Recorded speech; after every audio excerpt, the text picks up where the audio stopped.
Hello, and thank you so much for joining us for today's Pandas and Prose event, World Wildlife Fund's author series where we chat with notable writers who use nature and the written word to inspire readers around the world. My name is Jenna Bonello, and I will be your host for today. Before we begin, I just have a few logistics to go over. This event is a Zoom webinar, so your cameras and microphones have been turned off upon entry, but please utilize the chat feature throughout, and certainly once we get to the audience Q&A portion of the program. This event is being recorded, and this event will also have closed captions. So now for who you came for. I am joined today by Renee Johnson, World Wildlife Fund's Senior Director of Diversity, Equity, and Inclusion. Renee oversees our work to ensure here at WWF we have a workplace and culture where all employees feel supported and empowered to fulfill our mission. Renee has extensive experience in this work, and most notably, while at Booz Allen prior to joining WWF, she led the team's diversity and inclusion function, where she served as an internal consultant and business advisor to senior leadership. Renee was nominated for Booz Allen's Diversity Award in the Managing Leader category and was selected to participate in Booz Allen's Leadership Excellence Development Program. Prior to Booz Allen, she also worked for Honeywell International. And Carolyn Finney, Ph.D., storyteller, cultural geographer, author, the incredible list goes on, and of course we're here to discuss her book, Black Faces, White Spaces. Carolyn pursued an acting career for 11 years, but 5 years of backpacking trips through Africa and Asia and living in Nepal changed the course of her life. Motivated by these experiences, Carolyn returned to school after a 15-year absence to complete a BA and an MA in gender and environmental issues in Kenya and Nepal, and a PhD where she was a Fulbright and a Canon National Science Scholar Fellow. Along with public speaking, writing, media engagements, consulting, and teaching, she served on the U.S. National Parks Advisory Board for 8 years. Her first book, Black Faces, White Spaces, Reimagining the Relationship of African Americans to the Great Outdoors, was released in 2014. Recent publications include Self-Evident, Reflections on the Invisibility of Black Bodies in Environmental Histories, Beside Magazine in the spring of 2020, and The Perils of Being Black in Public, We Are All Christian Cooper and George Floyd, which was published in June of 2020 in The Guardian. She is currently working on a performance piece about John Muir, The N-Word, Nature Revisited, and is the new columnist at the Earth Island Journal while doing a 2-year residency in the Franklin Environmental Center at Middlebury College as the Environmental Studies Professor of Practice. So welcome, Renee and Carolyn. Thank you so much for being here. And Renee, now over to you.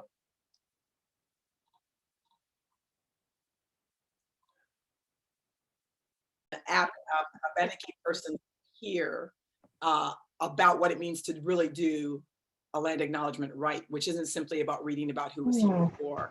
And so I have to work on that. And she says it takes a lot of time. You have to do it from an authentic place. So what I can say to you is that I live in downtown Burlington. I live about a 10-minute walk from Lake Champlain.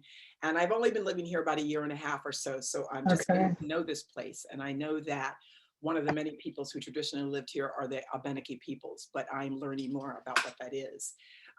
What have I been doing the last year, Renee? Okay, so I moved here in fall of 2019, in part, largely because Middlebury College invited me. And I left full-time academia a couple of years ago because of the challenges of often being recruited into environmental programs, finding myself to be the only one like myself, and then understanding, let me put it gently, the ways within which certain institutions didn't know how to engage diversity. And so was looking more at assimilation, really, in my view. And it made it very challenging for me to show up as my full self doing the work in the way that I wanted to do the work. So when Middlebury reached out, because of the wonderful Nan Jinks, who was a dean at the time, and said, we'd love to bring you here. I said, I don't want a full-time academic job, but why don't we have a conversation and build a relationship and see what might work? So in the end, we agreed upon a part-time residency, sort of on the model of an artist residency. I come here 2 days a week. I'm in the Franklin Environmental Center. I can teach, I work with students. I have these conversations with people on the campus. They give me space and support what I do in the world. Pre-pandemic, I'd be on a plane every week. So probably pre-pandemic, we'd be doing this in person, right? I would have come to you. That's just what 70% of the work I do is out in the world. And that's actually the way we need to be. And then the pandemic hit. So 70% of my income and the work I do in the world evaporated for a short moment. I would say for about a month. Then people switched to virtual. Then Christian Cooper walked into Central Park and had his skin weaponized against him. Then George Floyd was murdered. then I was asked to write that piece in The Guardian, and everything changed. Yeah. So suddenly everything escalated for myself in terms of the work. I'm working more now than I ever did. Wow. It's almost, I can't, because it expanded beyond institutions or government agencies or environmental nonprofits. It went to botanical gardens and museums and outdoor retailing businesses, and it just blew up. So between giving talks and being in conversations and workshops and consulting and advising and being asked to write, that's where it is. I'm incredibly grateful for all of that. So I say that to everybody that I know many people are struggling with this moment around their work and creativity, and how do you show up and how do you pay your rent? So I'm grateful for that. And along with that, I've been really exhausted, because for me, this is really personal work, which I want to do. And the emotional labor is intense. And I have no real infrastructure. So I'm in my apartment in downtown Burlington. I live on the second floor of a 2-story house. 2 wonderful young women farmers live downstairs, and occasionally a bag of tasty veggies. You know? And the last thing I will say, so all of that, and in the midst of that, this one woman show about being in conversation with John Muir, I've been wanting to do for a number of years. And Middlebury provided me money to hire. I hired this amazing Black woman, Dr. Omi Jones, who's my dramaturge. So we work online. The New York Botanical Gardens is, I'm doing a residency, a Mellon residency with them this summer in July, where I'm going to workshop the show and also start to work on my second book. And then the last thing I will say, you asked me what I was doing, Renee. You opened that door. I'm tired. Look, I know I'm you're tired. But I got one more thing. To Just one more thing. And then our Irene Taylor, who is an Emmy Award-winning documentary filmmaker, reached out to me. She'd seen me give a talk a couple of years ago in Telluride. She's doing a documentary for HBO on trees. And the way she's telling that story, she'll talk about a particular tree, but always in relationship to a particular real-life person. You know, she wanted her to read this story. So she had reached out to me because she realized, as a white director and just as a thoughtful person, that she had nobody African-American. And she remembered me telling the story, my family. So last summer we met on Zoom, and she said, you know, I'm trying to think about if I was going to tell about an African-American story around trees, what would that be? And I said, well, you know, the first thing that comes to mind for most people is lynching. And she just said, yeah, I don't think I'm the person to do that. And I said, and Black people aren't only the bad things that happen to them in the environment. So then I proceeded to give her an example. And I told her the story about how my father had given my mother this weeping cherry tree for their 40th wedding anniversary, which is still on the estate that my parents cared for 50 years and are no longer there. But I was telling her the story. She liked it so much. The short version is that the story of my family on this estate is going to be one of the central stories to the documentary.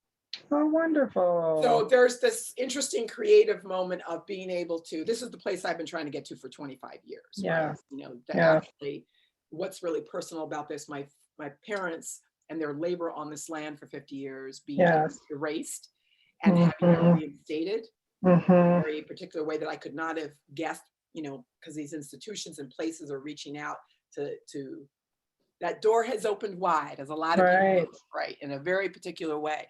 And I am stepping through, no matter how tired I am, Renee Johnson. Because this is the moment. So, and I am privileged to be here and be able to do what I can do. That's so awesome. That's so awesome. And I have to tell you, I probably have about 5 questions from the things you just said. So let's get into it. Let's start at the beginning, right? You talked a little bit about your family as caretakers of this land. I would love for you to just share a little bit about that story and how that impacted you as a young child. Oh my goodness. Oh my goodness. That's where it all began, you know, for me, you know. You know, so I grew up in Mamaroneck, New York, and Mamaroneck is in Westchester County. It's about 30 minutes outside of New York. So any of you familiar with New York City, if you take Metro North, you know, it's like where Yonkers, New Rochelle, Pelham, that whole slate of stops in there. And the family that owned that estate is a very wealthy Jewish family, and they do philanthropy and a lot of things. And they had this 12-acre estate that had a small pond and a swimming pool and vegetable gardens, fruit trees. It's stunning, stunning, stunning, stunning woods. And they need full-time caretakers. And when my parents came from the South, from Virginia, who were poor, high school educated, moved up to New York in the 50s, like a lot of Black people, you know, migrated north looking for a job. That's the job they took. They lived in the gardener's cottage, full-time caretakers for that estate. My dad was also the chauffeur for these folks. And my mom sometimes did some housekeeping for them when they came up, but she really didn't like doing that because both her mother and my father's mother had been maids for white families. So it was like, she didn't want to continue that legacy. So she had to stop that at some point. And then they adopted me, which is what I tell folks because they thought they couldn't have kids. And it was actually with the help of the owners, because I was adopted through a Jewish adoption agency in New York City that's still because my father was really, I want a Black child, you know, my father.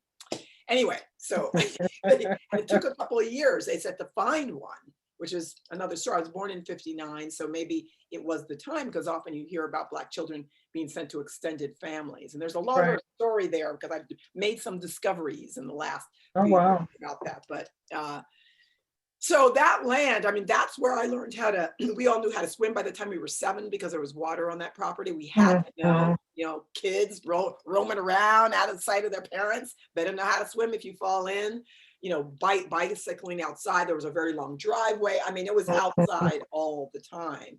So my sense of that, I mean, playing outside was like natural. That's what you did, you played outside. And this was a very wealthy, all white neighborhood. So, you know, lots of big yards. We weren't the only estate. Just that sense of privacy. It was weird when I reflect that there was all this, we had that, the owners only came up on weekends and holidays for the most part. So me and my brothers are outside. The only downside to it was that my parents were always around. And I was kids, you know, because they worked there. And I was like, lived and worked. You know, but we were outside on that all the time. And I think that one of the things that's really kind of personally painful for me is that I haven't been able to return to that estate since 2003 because my parents don't live on it anymore and we don't have access. Now, it looks like I may very well get access this summer. There's a conservation easement on that estate. There's brand new, there's the second generation of owners beyond the owners that came after the owners I knew. And we were in conversation between the New York Botanical Gardens, the Land Trust, we're all negotiating to get access to that estate. So when I reflect on, I think I want to say take it for granted, but in the way you do as a kid, I loved it, you know, and I had games I created there. I learned how to be outdoors.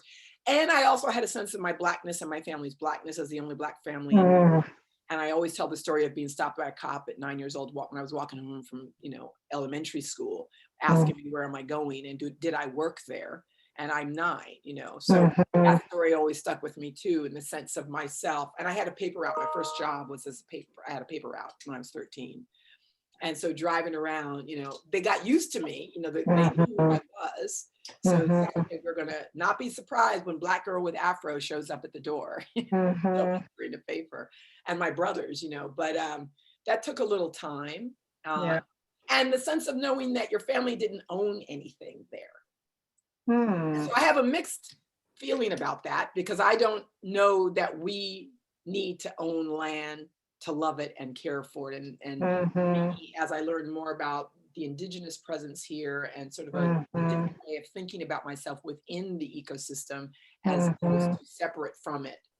And the only way I can be in direct relationship is I had some ownership over it. Right. And at the same time, when I watched how my parents and my family's presence has been erased from the story, you know, as laborers on that land for 50 years, if you don't have ownership of land in this country, then do you count at all? Do you even get seen? How many people are all the time? Who makes that look good? Who keeps it healthy? You know, for me, it has less to do with how many degrees you have or how much money is in your pocket. I'm not saying people who have lots of degrees and money don't also participate in the labor and the caring. I'm just saying, for me, that's not an indicator that you actually know anything about that land. You know? And people who are out on it all the time because that's how they pay their bills, doesn't mean they don't love it. You know, when I watched my father get depressed when they had to move to their new beautiful house in Leesburg that the original owners had built for them because they couldn't stay on that land. That land is very expensive. You know, all he talks about is that land. Now he has, you know, early stage Alzheimer's. That's all he talks about. You know, the life there for 50 years and that land.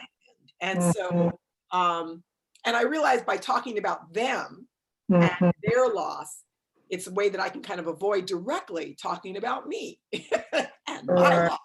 Because there's also about the sense of home and belonging. So something about, you know, I cannot tell you, I think, you know, I don't let myself go too far down the rabbit hole that I've become I'm an accidental, I say, environmentalist, because I sort of fell into this. And the way people ask me to speak to it, you know, in my, you know, my motivation is around belonging and identity and being seen, right? I'm adopted, in part because of what happened to my family. And it has also opened the door for me to really explore non-human nature and understand it better and my own relationship, right? But it's by talking about them, I don't have to talk about myself, because I think, oh my God, I'd love to invite people there. I show the images all the time. You know? The fact that this documentary film director is now going to tell this story in a way is a kind of, it's kind of blowing my mind. I can't fully, you know, I'm kind of dealing with it in the moment. You know, if you think about it too much, your head will explode. That's kind of what it is. I'm just kind of taking it a day at a time and just going, okay, this is the story. I just have to show up for it. That's so awesome, though. That's awesome. So let me ask you this. You know, you write about the ambiguity and complexity in relation to African Americans' relationship with the environment. Can you talk a little bit about that? And it can be from personal experience, it can be from your studies, but talk about that a little bit. I think about it, and those two things are always together for me, the personal and, you know, if I've done something, you know, if there's been research or historical or trying to understand something else out in the world in a different way. I mean it in part, and I'm not speaking for any other African American but myself in some sense. In another sense, I understand we're all part of a collective, a bigger story. And sometimes we're part of it as African Americans broadly in the most diverse fashion possible, because we're not even seen and centered in the story, right? So I think there's something ambiguous and complex about a history where, you know, one of the two original sins is, you know, many of our ancestors, African ancestors, were enslaved to work the land for free as property. You know, that makes it complicated. We just complicated it without even bringing in the indigenous folks who were here at the same time. What happens for those of Chinese descent who came over and were working the land, and Japanese and South Asia? You're like, we don't even have to go any further, but that in and of itself complicates the story and that relationship. Labor, right? I think it actually puts a tinge on labor. You know, I think work, you know, I love to work. I don't see, I've been privileged because of the work and labor that my family have done. I can think of work at this time in my life in a different way. Like work that also feeds me at the same time. I think in many ways, I mean, I'm alive when I'm working in a way that I am not when I'm not, which doesn't mean I don't like to relax. All you out here who may know me, I do. But there's something about the creativity around the work. But that's complicated when you think about sharecropping and slavery and working for someone else. How many of it, you know, not being able to be your own boss around the land and make decisions about that land, having a relationship to it, but nobody's asking you about it. You know, when we jump to the mainstream environmental movement, you know, and the larger narrative that's been in place a long time, that Black and brown people either don't care or don't know. You know? So lately, I've been harping on this, that we don't know about certain things. Now, everybody doesn't know some things, right? Everybody doesn't know some things. But to assume because Black and brown people, perhaps because they don't have economic privilege, or they may be challenged because of institutionalized racism, all those things are true. Here's the beautiful thing about Black and brown people. There is the resilience that in spite of all those things, how far they have come over time. Right? It doesn't mean that we haven't felt joy. It doesn't mean we ain't laughing and trying out new things and being innovative. In many cases, we've had to be. And this is also true as it relates to the environment, broadly defined. So we may know, I think in many cases, like a lot of it, we know a lot, right, which has less to do with whether or not we went to college, right, or that we had, ran an organization that does this work, and more to do with our day-to-day embodied experience of that. And I don't just mean labor, I also mean that spiritual knowing, that dreaming of, that imagining of, the visioning that happens, because the only way that you can survive and thrive is to envision something better for yourself and your children in a place that doesn't ever see you. Yeah. Right? And that stuff was happening in every sector. So why do we think it wasn't happening in the environmental sector? People working the land, their farms, going hunting in the woods, and really finding something in that hunting sustainably, not using those words, they don't know them words, but that's how they're doing it. Right.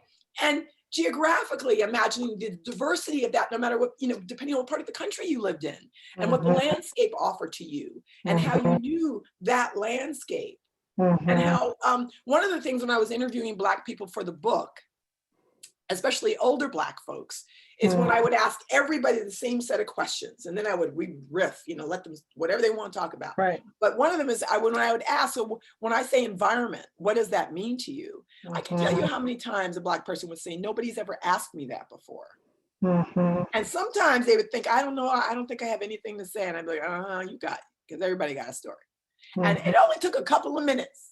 And then suddenly they say some amazing story, like they tell me. And then they had a lot, because we all have those stories. It's not, if you've been alive on this earth, you have multiple environmental stories, right?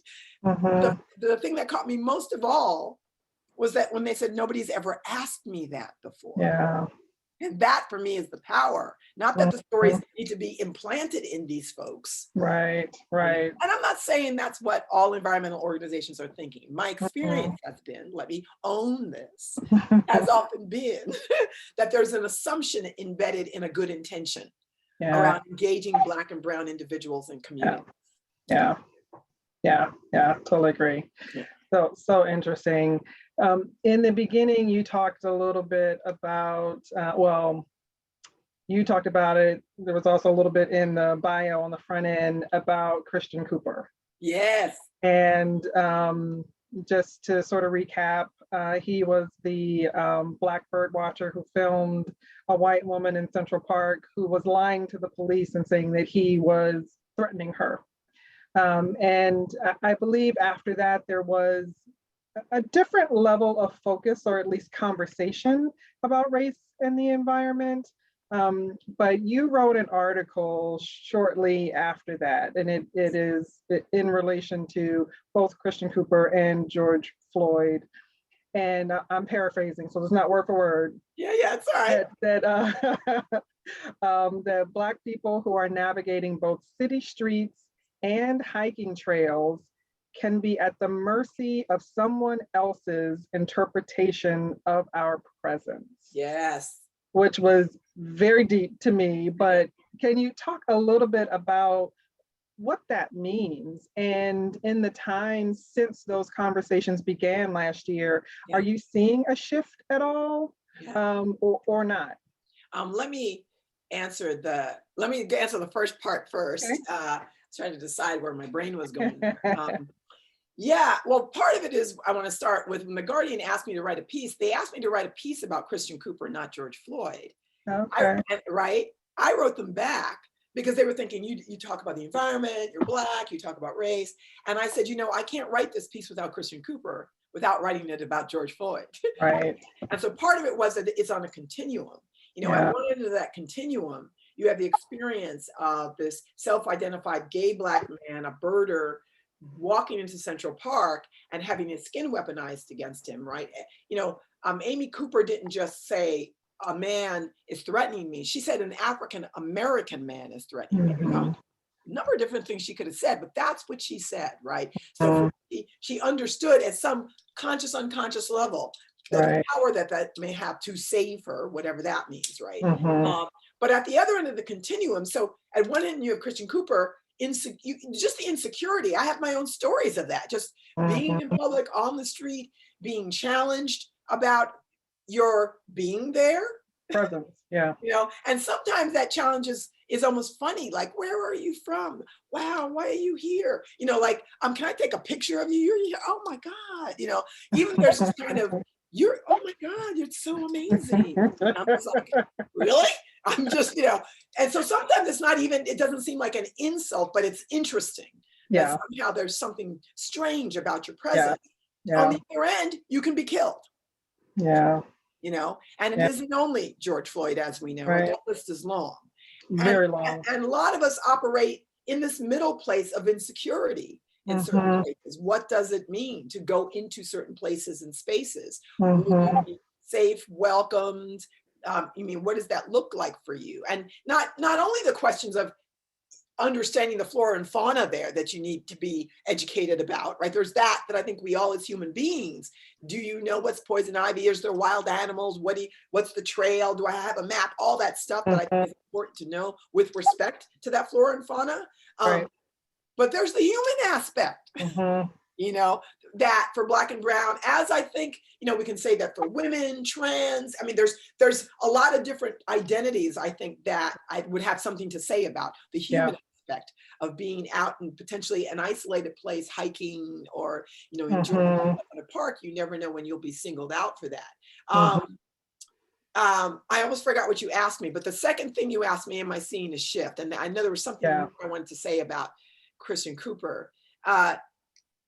Read me the sentence again, Renee. You asked me to point to. So I was really just asking about for you to expand upon this idea of other people making judgments about your presence in a particular place. So I think you covered that. Okay.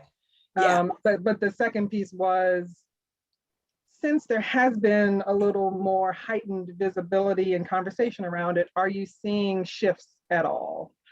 So I think my short answer is yes. And the reason I say, for multiple reasons, people who know me know that I'm an optimist. I survive in large part because of my own optimism around it. But I will say, for just the sample of one, myself, and maybe a few other Black and Brown folks I know who do this work in various capacities, we talk to each other all the time, is that all of us are overwhelmed with requests. There's genuine work showing up between people that I'm working with, major land trusts and environmental organizations and institutions, agencies, smaller groups, faith-based groups. I mean, and I will say, let me say, right, this isn't all about, in order for these to be relationships of reciprocity, one of the layers I see working is that many of them understand that it isn't about asking us to do this work for free. Right. Right. So because it's also about equity and reciprocity, right? How do we understand that in terms of compensation? How do we make space for that in our budgets? And I'm seeing all of that shift from even just 2 years ago, when sometimes some of these organizations and businesses, just, want you to come speak and do a thing and kind of like, well, we don't have the, and for me, I'm not saying I do this because of the money, but I also make a living. What I'm saying is that it's a recognition that for some of these engagements, so I've seen that shift and change for a lot of us. I've seen so many people asking, everything from literary agents. People are reaching out who are going, okay, we know that this is the publishing industry is so white, and I know we're the Black and Brown who can write about nature. It is, I can't even begin to tell everybody listening here what it is like right now.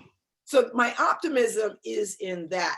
I think that we need to ask that question again in about 5 years. Because this work, I always say there's no end game. This is about changing process. This is about throwing out the bathtub. You may keep the baby in the bathwater, but you got to get rid of the bathtub. If you are engaging diversity or difference of any kind and expect that you can do that without changing, then you're not engaging it. You're just not.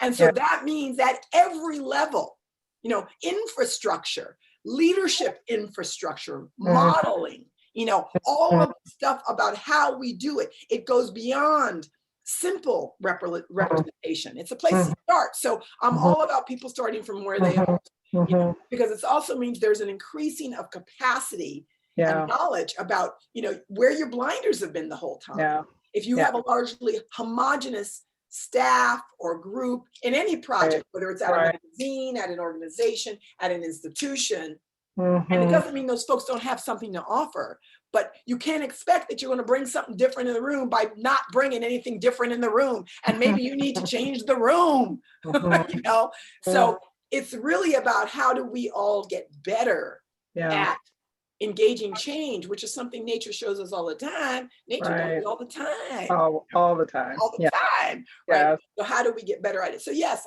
I actually think there is a shift. But again, Renee, let's ask that question and again about maybe 3 years. Fair point. I'm going to ask one more question because I know that there are probably questions from our audience and I don't want to monopolize all of the time. Okay. But I do have one more question. Yeah. You just talked about, when you use the analogy of the baby in the bathwater and the bathtub needs to change, right? Yeah. And earlier in the beginning, you talked about really getting out of full-time academia because of issues with what I received was issues related to expectations of your assimilation. Yes. Right. So as someone like myself, who is, my job is to help WWF really certainly increase representation of populations that are underrepresented, but also to focus on kind of that day-to-day experience in the culture and really figure out where do we need to change in order to get the benefit from all of the diversity that you're trying to bring in. So sometimes I think there's a fallacy or just a misunderstanding of bringing in diversity and not expecting that diversity is going to change who we are as an organization, if it's a school, so I would love for you to just talk just a little bit. This is my very last question. Just a little bit about your experience in that and maybe how you would advise, whether it's an organization, a school, whatever, to think through how that diversity might change them or might need to change them. I said it earlier. The first thing I always say is diversity does not mean assimilation. I know you know this, Renee, but I'll just say it to make sure on the table. And I think that even 5 years ago, 10 years ago, when I was, I went back to school at a later age. And so in 2007, 2008, when I started getting recruited by places like Berkeley, in environmental departments, I think there was a lot of good intention. I think that places, that focus on conservation, nature, environment tend to be some of the more conservative spaces. In part because they aren't very ethnically and racially diverse, among other things. They tend to be heavy on science as sort of traditional science, and I'm all about science, so don't hear me, anybody out there, but heavy on that. Privileging it as the only and best way to know ourselves in the world. And often male identified. Let's just say that too, right? So you've got all these elements in there in terms of privileging a perspective. Doesn't make men bad, doesn't make, and I would say whiteness isn't bad, right? But it is about power. When you are living in a world where whiteness is centered as a way of understanding, and I'm always finding that strange because whiteness is also diverse, but that's another conversation. So I always said to myself, this is not the Borg. Like I am not, if you're a Star Trek fan like myself, it's not like being assimilated into the Borg, but that's what it felt like. And the expectation, whether even though it wouldn't be spoken, that you'd invite in that one, or maybe two, if you got lucky, diverse individual, into a space of many, and that they're going to carry that mantle. The inability to recognize what, or even, recognize, see, acknowledge, and engage what it means to be a body that's fairly obviously different from the rest, and to hold that space. So what does it mean when all the Black and brown students and students of different are showing up at your office door? If they need to see you and talk to you, then it may have nothing to do with the subject matter, and there's no way I'm turning any of them away, because that is the work right there, along with everything else that I'm expected to do. When I'm dealing with a hierarchy of power, of people who, I'm just going to say it, making more money than you, been there longer than you, have their positions are safe, they're tenured or whatever, that are safe in many ways and are still threatened by your presence and what it is you have to say. But they can't admit that. So what they can do is find another way to make it challenging for you to be there. The not understanding what reciprocity actually is. That, you know, that we are all saying that we're working towards something together, but actually finding out that's not really true. That people believe in, because we grow up in a larger society that talks about winners and losers, and if you get ahead, I can't get ahead. And that model is so limiting. Instead of, I'm never interested to make space for myself, I do not have to get rid of anybody else to do it. Right. And That's actually, I am not taking on that model, but man, it's been hard. Yeah. Because I work in a lot of spaces that use that as the model. Yeah. There can only be one like you. You are threatening the status quo. The way you're talking about that is, what is that? That is not, that's not what we do here. Why are you talking about it like this? One of the comments in one of the institutions when it was time to deal with my tenure, one of the comments they actually made on paper was, we don't understand the value of you citing Zora Neale Hurston or Spike Lee in your work. You know that book, Black Faces, White Spaces? And what that told me was, not only you clearly either don't know who they are, but you're also telling me that because you don't understand the value, there is no value. Right. And that, you know, so really is, you know, the thing that I would say about organizations and institutions, and that's what I mean about throwing out the bathtub. You don't have to throw out the baby with the bathwater. I don't want to disrespect the hard work that many people have put in, regardless of what point of view they come from, and that their perspective has value, their experience has value. But life is not static.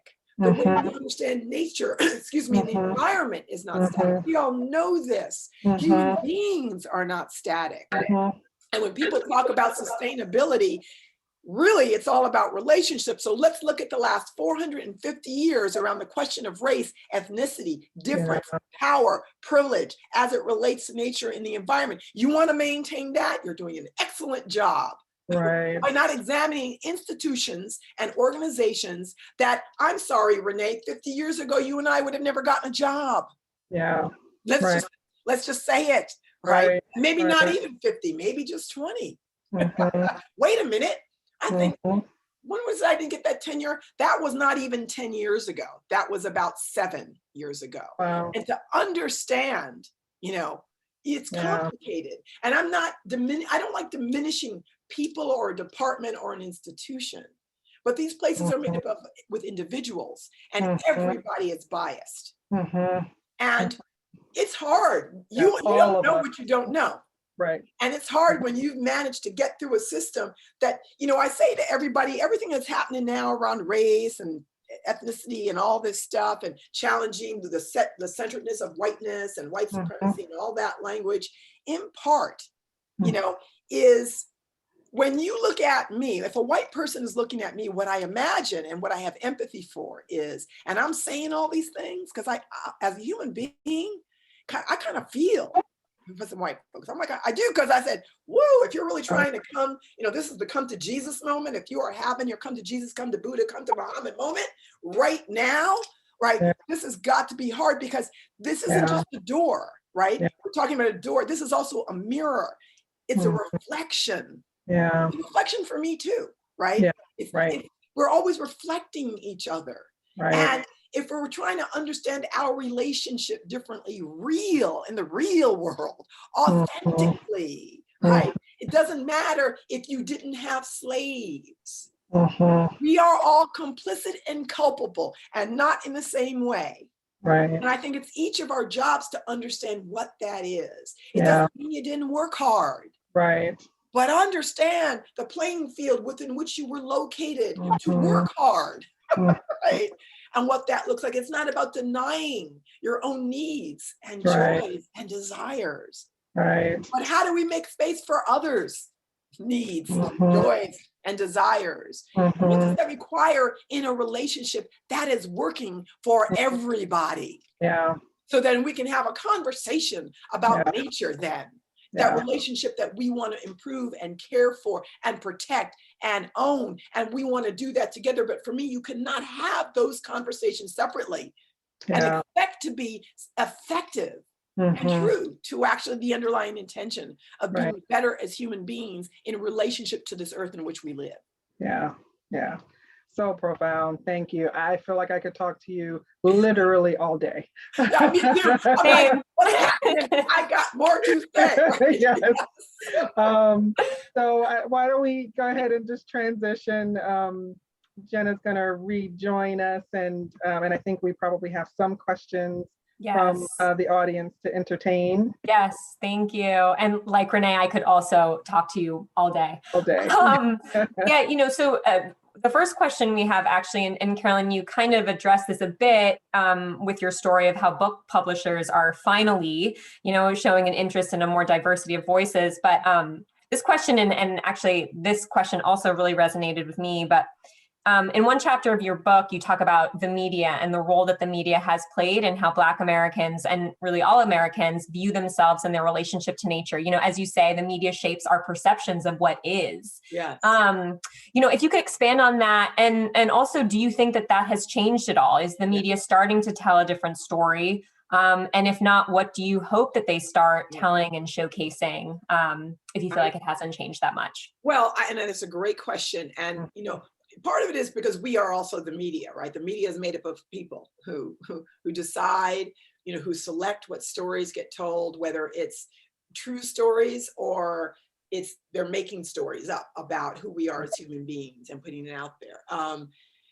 The short answer is yes, it's changed. I mean, I'm seeing it change. As somebody who was an actor, so back in the 80s, I did a lot of commercials, and when I was living in New York and LA, I got to see some of that from another angle of what that was like at that time to look like myself. And at the time I straightened my hair and wore it differently. And there was a way within which, I was often told I was hard to place because there used to be two types of Black women.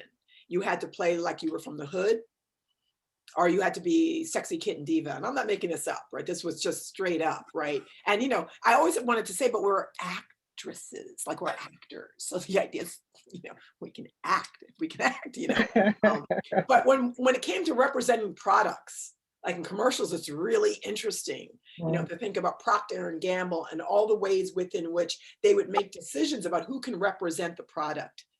Because what is the America that we're serving our product to? So now when you start thinking about REI, North Face, so let's think about all the ways within which, they're originally they're gearing their products to and telling stories of who's there. I think that is when I was doing all the backpacking and I was in my late 20s and early 30s, I never saw anybody who looked like me anywhere. And all I did was read travel adventure books. I was obsessed reading about men and women who were doing all kinds of things, crossing deserts and climbing mountains. I was so into mountaineering, I just was into it all, because I was so moved by the human aspect of what makes us take risks and get out there. And if you all haven't read Robin Davidson's Tracks when she crosses Australia with her Desert 3, that's my favorite book of all time. That book is outrageous. She changed my life. I never saw anybody who looked like me in any of the books, any of the stories. And I couldn't believe it was simply because none of us did anything like that, right? I didn't believe that for a second. And so I think that's what's changing. It's been a long road because it's been multi-pronged. I know we're talking about the environment, but if you think about what we see on TV, Oscars so white, what we see in film, what we see in magazines, all of it is connected, right? They're, publishing, who was in the room making decisions. I just watched a documentary from 2 years ago on HBO about women in the media. And it's an amazing, it was a reminder of how long it's still taken to see any women directors promoted, not because they don't exist, not because they haven't been trained, but because you've got mostly all white men who are in these positions all throughout the industry, still making the same decisions, more or less. And I think it's true in the outdoor industry. I think it's true in the publishing industry. I think it's true in the environmental industry right around this, which doesn't mean you don't have some good folks in that position trying to think about how to do it differently. Outside Magazine is a prime example. In the book, I talk about the 10-year study that I looked at. they had me a few years ago write an article and they asked me to print that. Like they wanted to, they knew it was them. They have really, I've watched them consistently been asking Black and brown writers. Latria Graham's piece in there last year on Out Here No One Can Hear You Scream, like, is amazing if you haven't read it. Like, they're asking all kinds of Black and brown writers to write. They're looking at imagery differently, who they put on the cover, and they've consistently, it's in my mind, you know, are sticking with it. It's not been a one-off. You know, we can talk about how much faster we like it to be. I'm less interested about how quick something turns than the fact that it's authentically and deeply shifting, right? You know, and how people are committed to that. So I think it is. I think, you know, like, again, this is another one of the questions that I was saying to Renee, ask me in a couple of years again. Right. And a lot of us are, I want to say, like, for myself, the challenge is I have to create content. And a lot of the work that I do, like this, which I love to do, which pays my rent, which you can tell I like to talk, you know, so I'm like all up in it.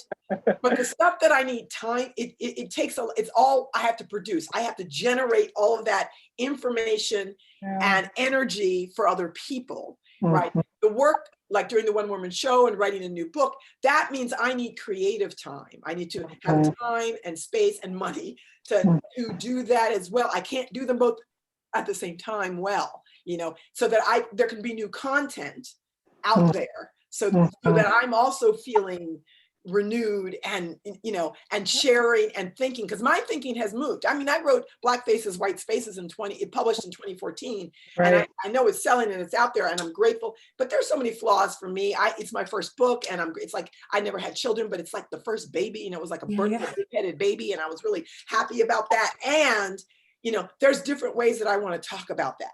You know, there's different ways I want to hold it. So it's also for me in the media about how do you create space and nurture those voices and space. So there's a project I'm working with that we're in 2022 hoping to have a week-long workshop in New Mexico for BIPOC writers around on the environment. And so there's a bunch of us and getting funding to try to create, how do you create those spaces for people who are doing this work, Black and brown, since that's where we're focused on race and ethnicity, to get better, to grow, have time, that it counts for something, right? We're not producing machines, because no one is, right? But we're nurtured. Self-care is involved, right? Self-reflection. All that stuff, that actually going out in nature, it's so funny. We talk about that all the time, you know, but for me, there's a connection between that and the media. I think when Irene Taylor, the film director, reached out to me, that's why it was so, I didn't know she saw me speak at the Telluride Film Festival. There were like 1,000 people in the, including film directors. So I never met her. But, you know, what moved me was, and she's building this relationship with me, is when she reached out, because knowing the position she was in and what she also wanted to do to grow, but what could she do with, you know, in conversation with me as a storyteller, she's a storyteller. What does that look like? And also, I just want to say that it's not about appropriation. Woo, because we've been doing a lot of that for years, right? And it's also not about transaction. How is it not simply transactionary, you know, transactionary, I think that's the word, that it's simply not about a transaction, that it's also about, you know, reciprocity, which means relationship, which means you got to know something about the people you engage around the story, the media. What is it, you know, how do you want to hold that? And how do you are clear about what you have to offer, your resources, and say, yeah, it's time. Yeah, I gotta, yeah. You know, put up or shut up, you know, kind of, ooh, that was kind of, I don't mean that, but I kind of do it. You sort of have to do it like that. Right? So, yeah. No, thank you for that. And, you know, you kind of touched on this briefly in terms of making time to be creative, because you are such a creative person. And actually, this is interesting. The author that we spoke to last month, also, there was that intersection. She's an actress and an environmentalist. So who is this person? Jane Alexander. Okay.